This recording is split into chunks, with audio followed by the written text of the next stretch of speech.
So yesterday was an epic fail. Insert picture here.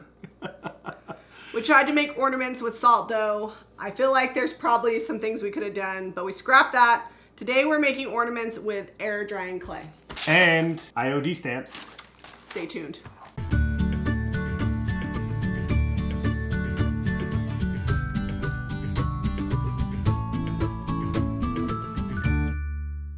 All right, so we got air dry clay down at the Hobby Lobby. We tried making our own salt dough.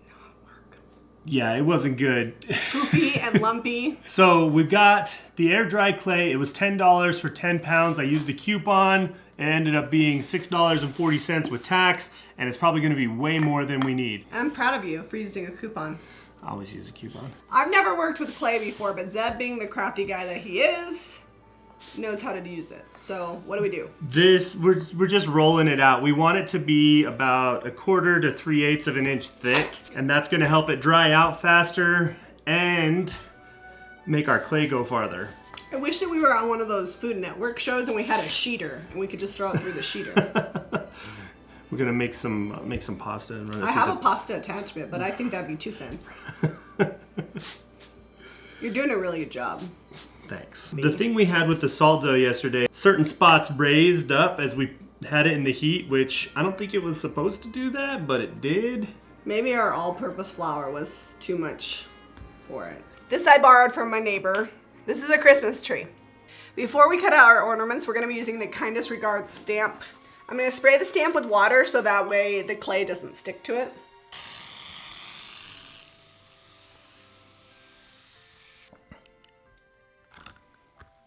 To get even pressure, I'm going to use the rolling pin to push the stamp down into the clay.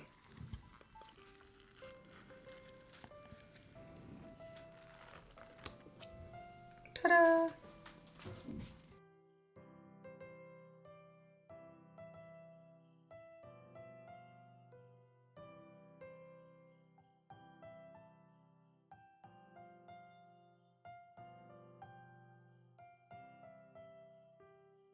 So we're dealing with clay here, and it's not going to want to peel up easily from the mat. You can kind of see it's just, I mean, we got a little bit of a roll there. Maybe we can get it here. But the places she pressed it are still going to not want to come up easily. So you just kind of peel what you can up. All right, so I've just got a string, and I'm gonna run it up underneath what's already been cut out, and this is going to cut it off essentially. Now I should be able to pull those up without deforming them.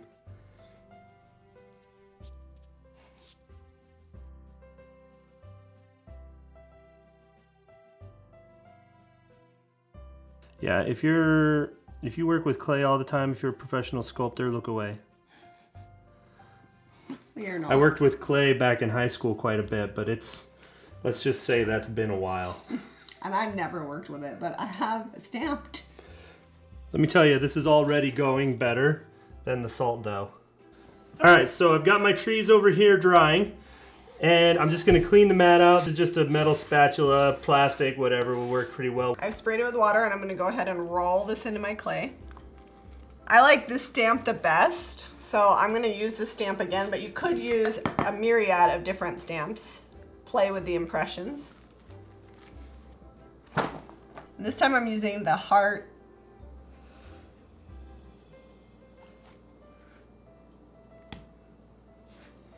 So be sure that you wash your stamps right away. You don't wanna ruin them. I don't know that the clay would stick because there's like a silicone material in the stamps, but just to be safe, make sure to wash them off with soap and water. You know, crafting with you is fun. The things that I'm not good at, you are good at, because I am so impatient. I'm not sure I could do this without you. Well, see, this is the fun part, getting all this stuff off of it. Sticking to your hands. So this was a little wetter when we rolled it out. Do you think that's helping this pull off better? No, I don't think it changed it. At least not on this particular mat from IKEA. Maybe if it was a true silicone mat, it might come off really well, but the clay's pretty sticky. I could have used it on my cookie mats, but I didn't know Like we probably could dry it out a little more and it wouldn't stick as much, but then we'd have to work with it a lot faster. So I'll let you lay it out. Oh, thanks. Careful, when you're laying it out flat, be careful not to push too much because you don't want to get rid of the impression that you just worked so hard to make. So, if you have good tips on how to get your salt dough to not get all puffy and fat in the oven when you're drying it out, let me know. And maybe we could just let it air dry too. That might have worked as well. Also, comment with your best clay tips. If you are a clay worker, let us know. A lot of times we do things that we are not necessarily proficient at just because we are trying things out. Like I've actually never worked with air clay before, and Zeb hasn't worked with it for a long time.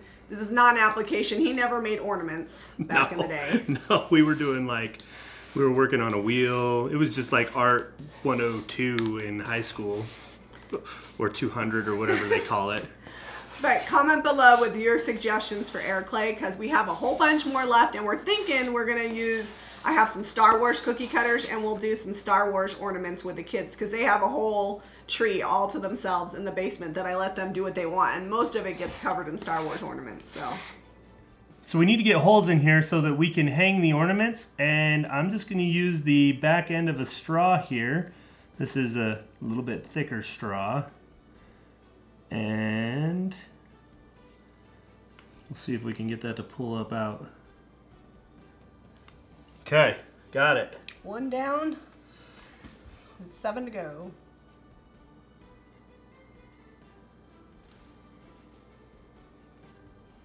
These would take about 24 hours to dry on their own. We did a little bit of research, so hopefully we're not wrong, but we are going to bake them on the lowest setting of our oven.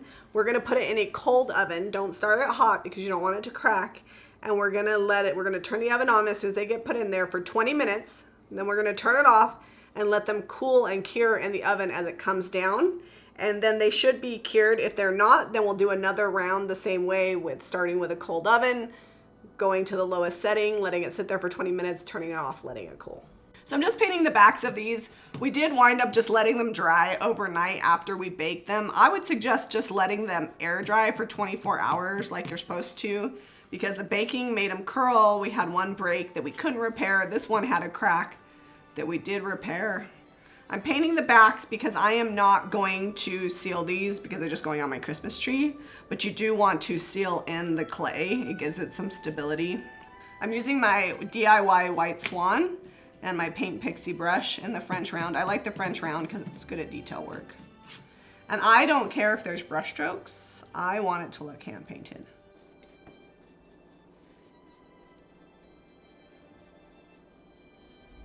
The next thing I'm gonna do now that the White Swan is dry is just I've got a gray wash here I made with fairy chalk mother and gunmetal. You could probably also use Old School by DIY Paint. It's about 1 part paint to 3 to 4 parts water. And I'm just going to brush it on my ornaments. It'll get down in all the impressions that we made. Now I'm gonna take a shop towel and just lightly dab back, trying not to pull it out of the impression, but just pull it off the top. So some of the white comes back, so it's not quite so gray.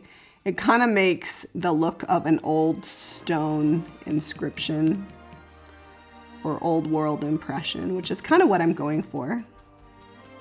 So here you can see with just the White Swan what it looks like, which it's cute. You can kind of see the impression, but that gray wash really brings out all of the stamping that we did.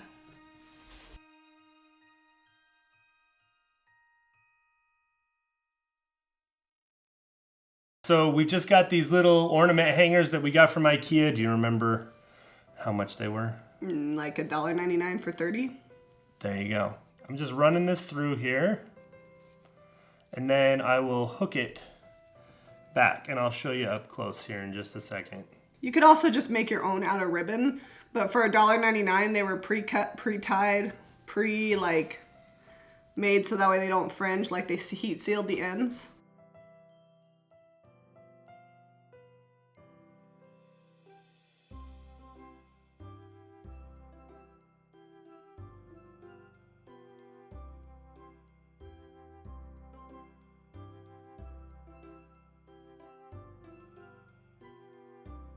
So I feel like every time we do one of these little crafts like this, we always learn more than we actually end up showing. If you wanted to use salt dough, it probably would work really well. We ended up having to let these air dry anyway, instead of cooking them in the oven for what we wanted to do. We were in a hurry trying to get the video done, and we ended up having to take them out because they were curling. I don't know if you can see it.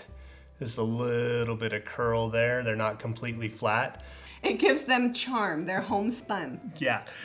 So I think you would have equal amounts of luck using the salt dough if you just let it air dry. Yeah, I don't know. We haven't actually tried that, so you let us know if you've used it. Comment below with your tips and tricks for making dough ornaments, and next time maybe we'll do it'll be a little easier. I still think, despite all the mishaps, the broken ornaments, the salt dough that poofied up, that these turned out really darling. And I feel like the big game changer here is the IOD stamp. Yeah, it definitely made it a unique thing rather than just like a cookie dough cut out on a tree. Yeah, it makes it look really elegant. The wash is really important because it makes it look like stone. I also love the way the DIY clay paint reacted with the clay. I feel like it bonded really good. I don't know if every paint is that way, but I feel like it really just kind of became one because it is clay based too. Yeah, it absorbed it down in. So here's the products we used. We used the IOD Kindest Regards stamp. We also used DIY White Swan, Fairy Chalk Mother in Gunmetal, and we used the Paint Pixie French Round. You can get all those products at jamirayvintage.com. If you like this video, be sure you're sharing it. We've been having a lot of fun doing all of the homemade Christmas crafts for our decor and the tree, and I think it's turning out really good. We've got a link below. It's our Christmas videos playlist. Definitely share that with your friends. It would help us out a ton. Be sure to give us a thumbs up and subscribe to Jami Ray Vintage for more DIY.